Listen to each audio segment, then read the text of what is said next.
Canada's journey to independence isn't very straightforward. Canada started as a British colony and is now an independent country. But how did that happen? Ask most Canadians and you'll get a shrug or a guess.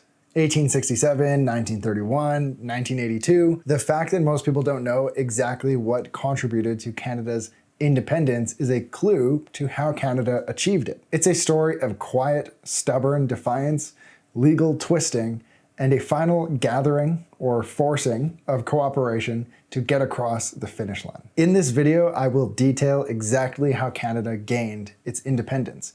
And by the end of this video, you'll understand why Canada's independence is a much bigger deal than most people realize. The first milestone of Canada's independence is the British North America Act of 1867. Now, before I explain the act, let me paint a picture of what Canada looked like before it was signed. Canada could be described as fully reliant on and controlled by Britain before the British North America Act was signed. First, let's take a look at Canada's reliance on Britain in terms of economics. Before the Act, Canada produced and sent to Britain raw resources like timber, fur, and fish. And Britain, in return, supplied Canadian settlers with manufactured goods. Canada didn't yet have the ability to produce what they needed in-house, but Britain was the workshop of the world, the Industrial Revolution in full swing. Canada only had, a rough estimation, about 1/5 of the manufacturing capabilities that Britain had. Apart from the lack of manufacturing, Britain's priorities did not favor development in Canada at all. Britain's priority was resource extraction, and Britain saw Canada as a treasure chest full of raw resources. If Canada grew their ability to manufacture goods, it would pose as competition to Britain, currently occupied with controlling India, using their cotton, tea, and spices to grow their economy. Second, let's take a look at Canada's reliance on Britain in terms of defense. Britain alone defended Canadian colonies for the fact that even if there were enough settlers to put up a significant fight, there wouldn't be enough resources to arm them. The French, conversely, had formed alliances with the First Nations. Lastly, let's take a look at Canada's reliance on Britain in terms of politics. Key decisions for Canada were being made not by locals, but by governors appointed by London. These decisions included the forming of treaties with First Nations and border disputes. Locals' judicial issues were being handled by judges from England who didn't personally and intimately know the way of life as a settler. The little self-reliance and control that settlers did exercise were in jeopardy due to rumored threats from America, exemplified in the following quotes from Desmond Morton's book, A Short History of Canada. Quote, "From 1861 to 1865, Americans were preoccupied with the Civil War, but, as the Montreal Irish orator D'Arcy McGee warned, war was an appetite that grew with feeding. Even after 4 years of fighting, and 500,000 dead, the military strength of the United States seemed to keep on growing. If Washington wanted a pretext to turn northward, one would not be hard to find." End quote. And another, quote, "The huge American armies had disbanded with impressive speed after the Civil War, but they left a bitter residue. In the cities of the North, the Fenian Brotherhood pledged to liberate Ireland from English rule and recruited widely among the Union's Irish soldiers. By enlisting hardened veterans with ready access to arms and American sympathy, the Fenians planned to form an army to conquer Canada and hold her hostage for Ireland's freedom. It was a wild scheme, growing ever wilder in the reports sent by informers and secret agents to British and Canadian authorities. Thousands marched, applauded fiery speeches, and went home. The patriots and unemployed who might act numbered only in the hundreds. In response, British troops and Canadian militia trained, planned, and occupied frontier posts. Border towns buzzed with rumors and false alarms. End quote. Now, all of this would change when the British North America Act was finalized. Passed in 1867, the British North America Act was the first milestone of Canada's independence and a foundational document of Canada's Constitution. It provided unity for and a federation of 3 of 5 British North American colonies, giving them a parliamentary system modeled off Britain's. Nova Scotia, New Brunswick, and the province of Canada, that is Ontario and Quebec, were the first to join the Federation. A hierarchical government structure was implemented, placing the monarch at the top, then the Governor-General, then the Senate, and lastly, the House of Commons, elected by voters. The Act detailed the division of powers between federal government and provincial government. Trade, taxation, and criminal law being allocated to the former, and property, education, and later healthcare and roads being allocated to the latter. Most notably, the Act allowed for other provinces to join the Federation.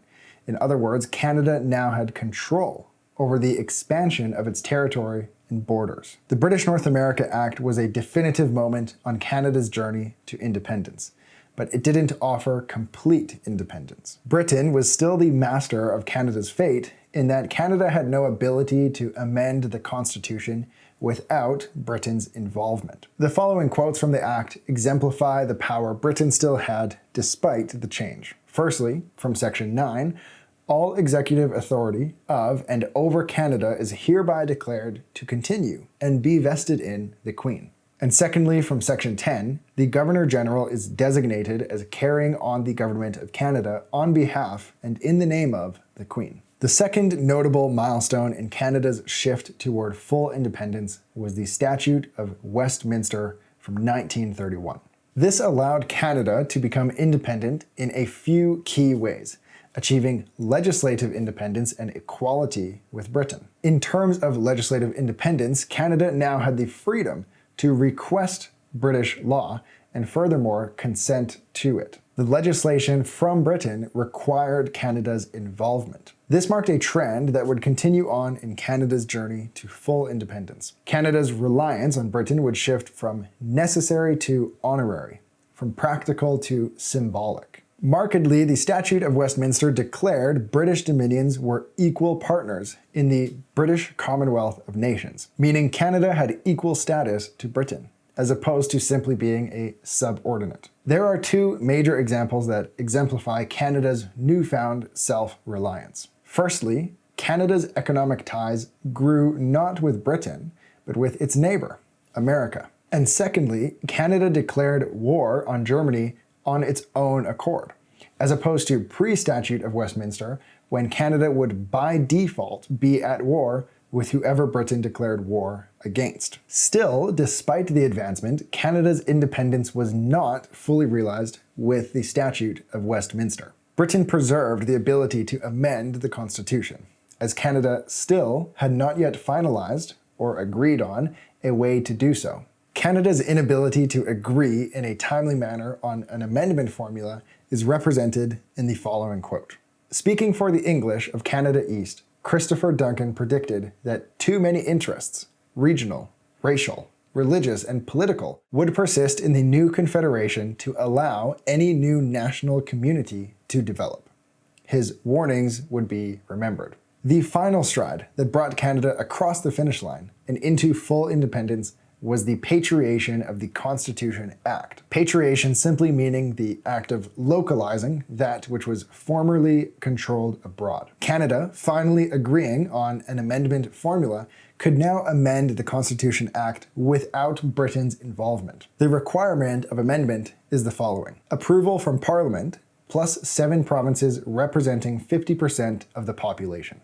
With the Charter of Rights and Freedoms, Canada entrenched rights like free speech, equality, and Indigenous protections, defining itself in its own desired way as opposed to being defined by Britain. There is a certain kind of romanticism and heroism shrouded around the Patriation of the Constitution Act and Charter of Rights and Freedoms, which is refuted by the last living member to have been directly involved in the conversations surrounding the Patriation, Brian Peckford. He criticizes Pierre Trudeau for rushing the Canada Bill in an attempt to reach full patriation of the Constitution, bypassing the provinces. Fortunately for Brian Peckford, the Supreme Court agreed and ruled that Trudeau's move was technically legal, but broke constitutional convention by not having substantial provincial support. The halo Trudeau earned from the Patriation of 1982 is dismantled by Brian Peckford through his cutting claims that Trudeau strong-armed the process, sidelined the provinces, and claimed for himself a degree of credit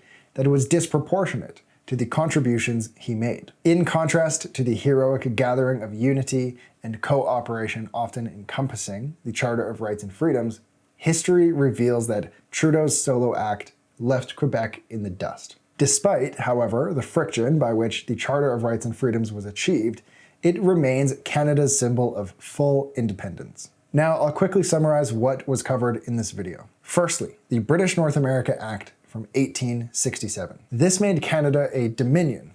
It united 4 provinces, initially, it separated government powers, and outlined a parliamentary structure. Second, the Statute of Westminster from 1931. This granted Canada legislative independence. Britain could not legislate in Canada unless requested and consented to.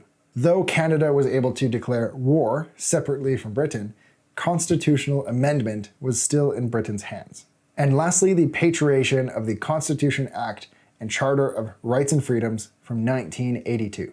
The ability to amend the Constitution Act was achieved, and Canada defined itself by its own terms. I hope this video was informative and helpful for you. Thanks for watching.